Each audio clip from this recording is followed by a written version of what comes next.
we get everything going. And I think we have everything going. So I got LaMiracle here in the studio with me. Say hello, LaMiracle. Hello, How are you today? I'm well. How are you? Awesome, awesome, awesome.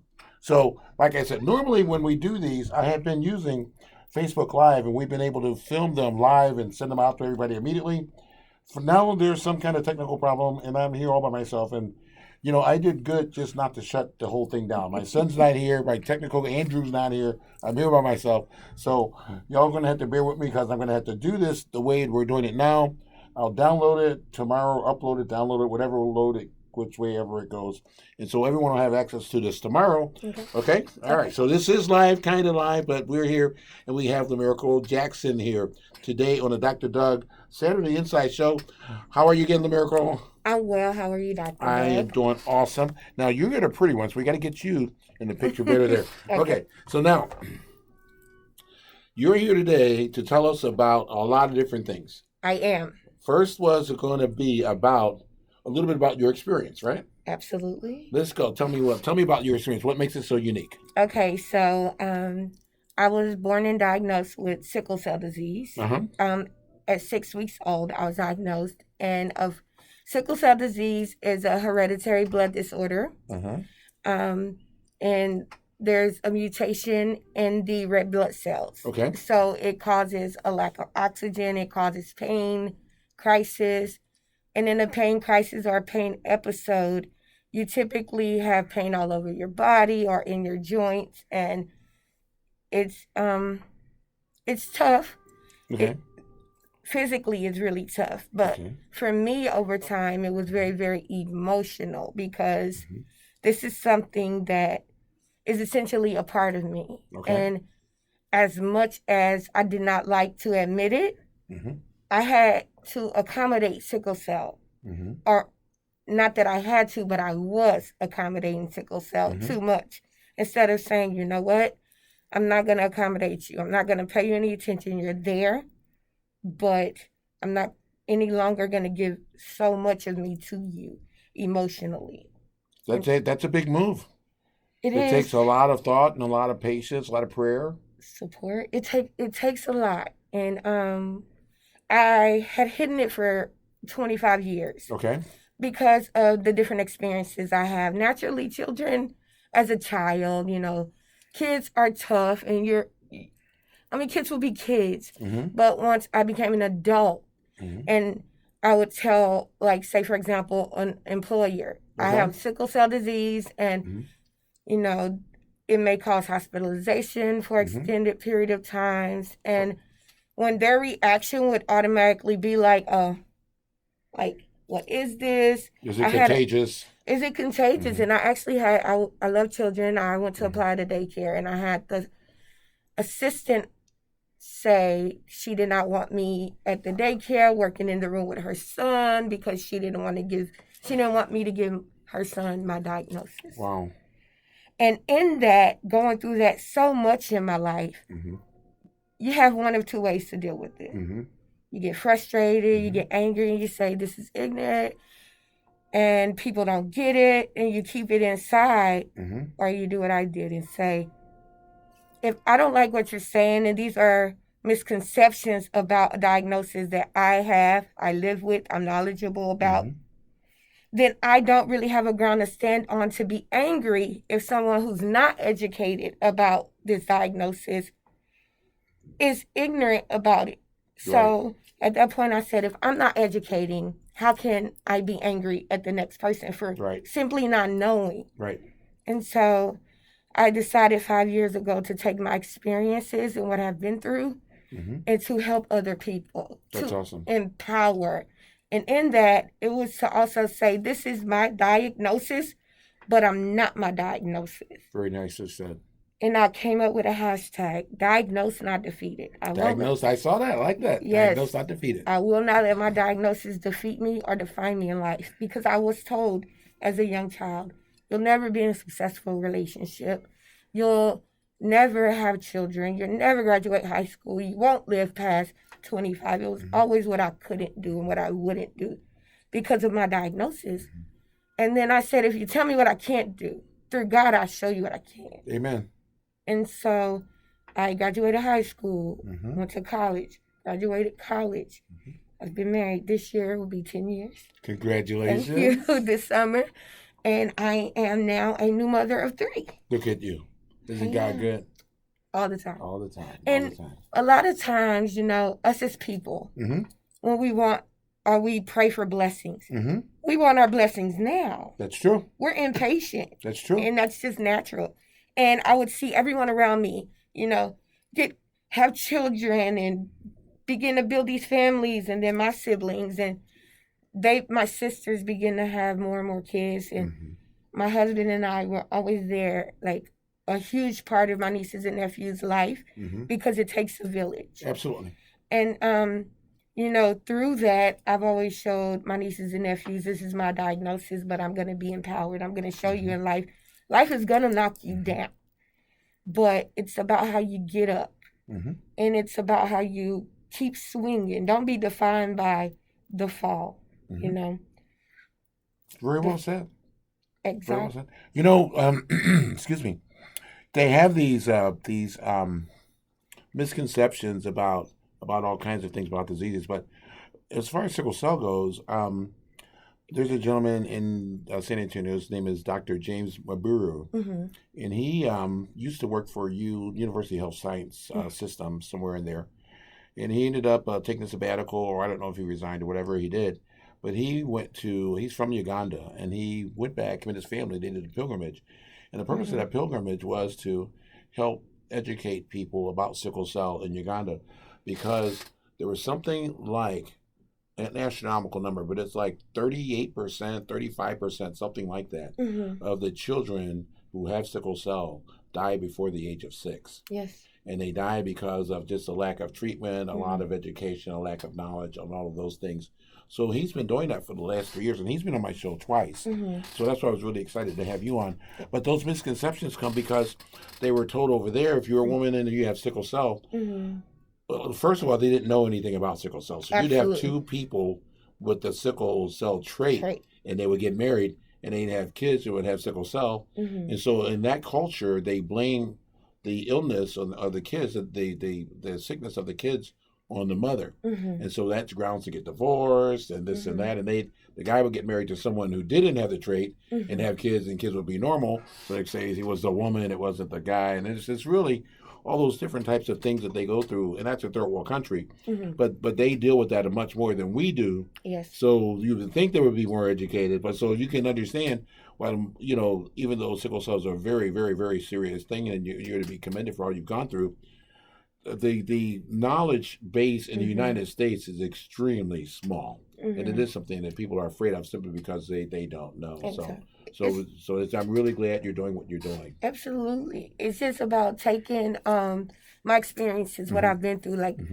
right around 15 months ago, I was hospitalized every month. In the hospital 3 weeks, at home 1 week.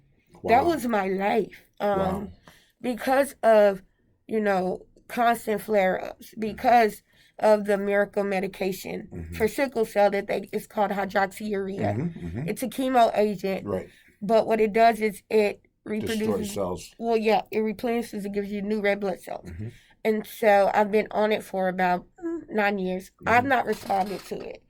But literally, if you go through the ER, you go to the hospital and they look, you have sickle cell, hydroxyurea isn't on there, it's automatically, this is why you're having a crisis. It has nothing to do with that, Right. It has, and a lot of people don't realize the lack of trust that people with sickle cell disease have in the medical world. Right. Because we are treated like drug seekers. We are judged based on, because they can't see our pain, if we really are in pain, I've been asked before, because I don't have really good veins. So I've had what is called a portacat. They implanted, a lot of cancer patients have it. They implant it in your So you chest. can do intravenous. Yes. Exactly, or blood transfusions, fluids, pain meds, all of that. I've had a total of 6 of those. Wow. In 10 years. Wow. And the crazy thing is that it's very scary, because if a nurse does not clean it properly, you can get an infection. Right. And that's what happened to me. Oh my God. About 5 years ago, when I began to tell my story, I was at a place of like no more because I went to the hospital and they let me know it's a infection in your port. Therefore, it's in your heart. You can, and I was on home health care for a really, really long time, and getting IV at home, and it was just like I was a lost cause. Right, right. We're sorry, there's no more we can do. Mm. And then about 3 years ago, I had a silent stroke. I was in the hospital. Oh my gosh. And they told my husband I wasn't going to make it. And look at you. I pulled through. Yes, you did better than pour through. I'm proud of you. It's about I'm proud of fighting. you. Yeah, it is And about in fighting. my fight, it's about taking my fight and helping someone else with their struggle There you go. through that strength, because it's really like I really began working really hard, volunteering at different sickle cell associations. And I've poured myself into these foundations. And it's been great. It's helped me grow as a person because of the stigma of sickle cell. Honestly, I was one of those people that wasn't educated. So I was afraid of my disease because my mother, who has 15 siblings, they all have a trait. A few of them died from it. And I watched my uncle, who was the strongest person I'd ever seen. I lost him to it, and then it was my cousin and myself left with it in the family. Wow. And on Memorial Day, I lost my cousin last year. Oh my gosh. And my condolences. Oh thank my gosh. you. And one of my babies from a sickle cell association. It was a week apart. And my cousin Eric, he's always inspired me. He's always told me, like, I really look up to you because they tell us what we can't do and you've defied the odds. And to lose him was very, very tough. And it was that push that I needed to say, I'm not sitting anymore.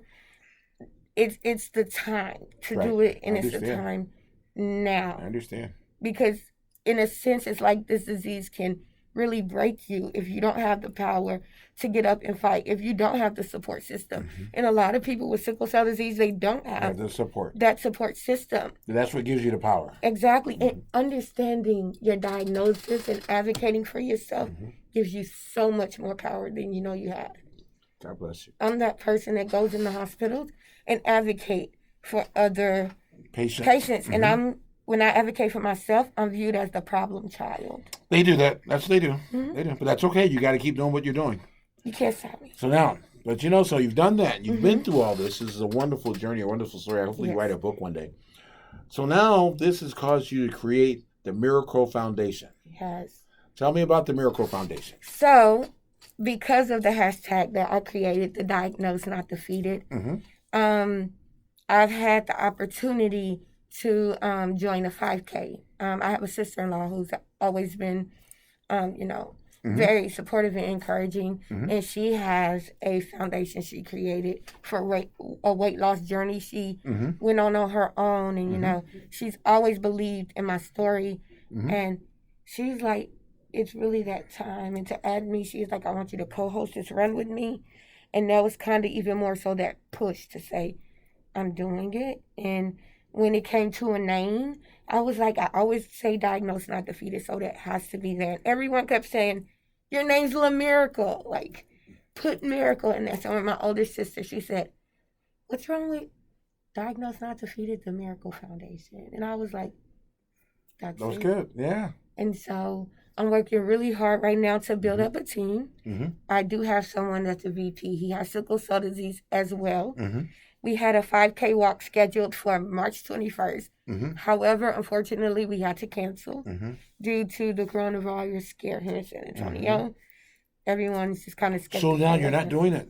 We're just redating it. We have to postpone it for how long? For now. We're hoping to do it in April. Okay. So it's still going to happen. Okay.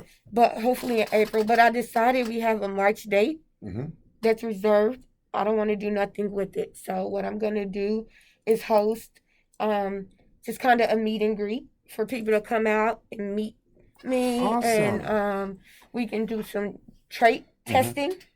If you don't know if you have sickle cell or if it's in your family, you have children and you want them tested, come out. We can do some trait testing and see. You know what's really scary? So when my wife, we've been married over 30 years. So when we got married, guess what we had to do? What? it was required. We had to go get blood tests. Really? Yes, it was a requirement in the state of Illinois. Mm-hmm. You know why? Why? For that Sickle cell reason. disease. Mm-hmm. Because they wanted. It wasn't just. It wasn't. The law wasn't just for African Americans. It was also for. It was for anybody who got married. Mm-hmm. Because back then they still didn't know everything they needed to know about AIDS and HIV and all that. So they just tested for everything. You went and got, and they gave you the results of your blood test, Mm-hmm. and then your a medical professional would let you know the dangers, or if everything was fine, or if there were any kind of chromosomal issues or anything like that. So it was very important. So if you had a trait and you were dating a person that had a trait as well, and neither of you knew or never had been tested, Mm-hmm. that was a way of finding out. But in states like Texas, where we are, they don't allow. I mean, anybody can go get married. You can get it, and anybody can marry you. So I mean, Yes. you don't even have to be a.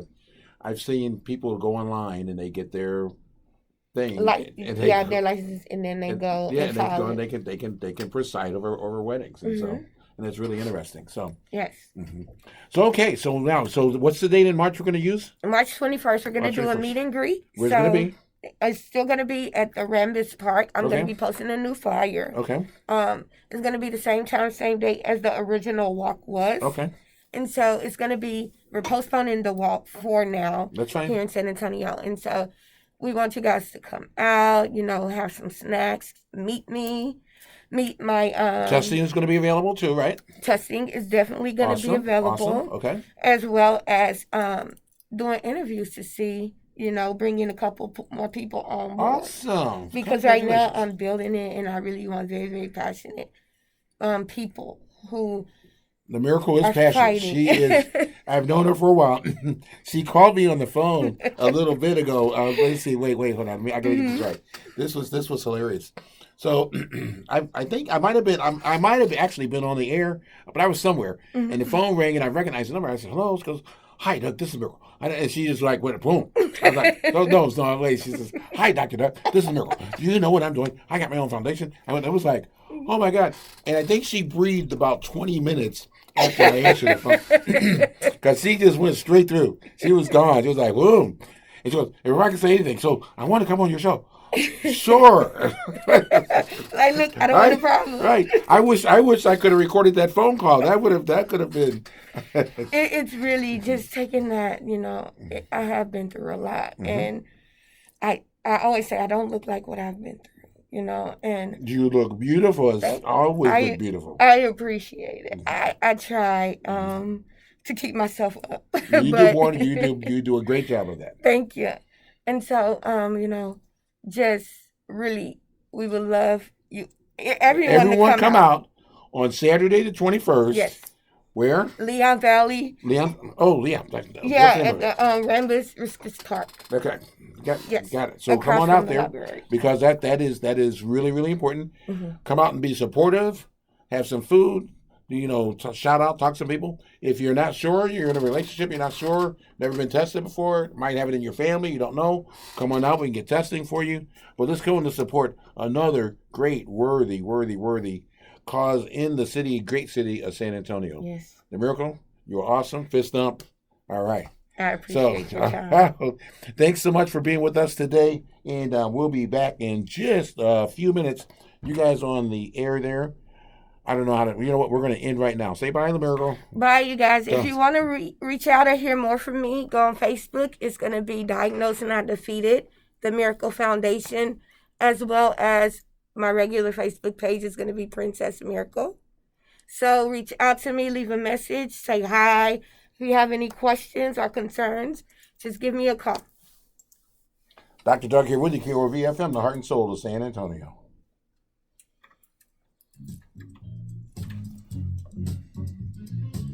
Bye, everybody.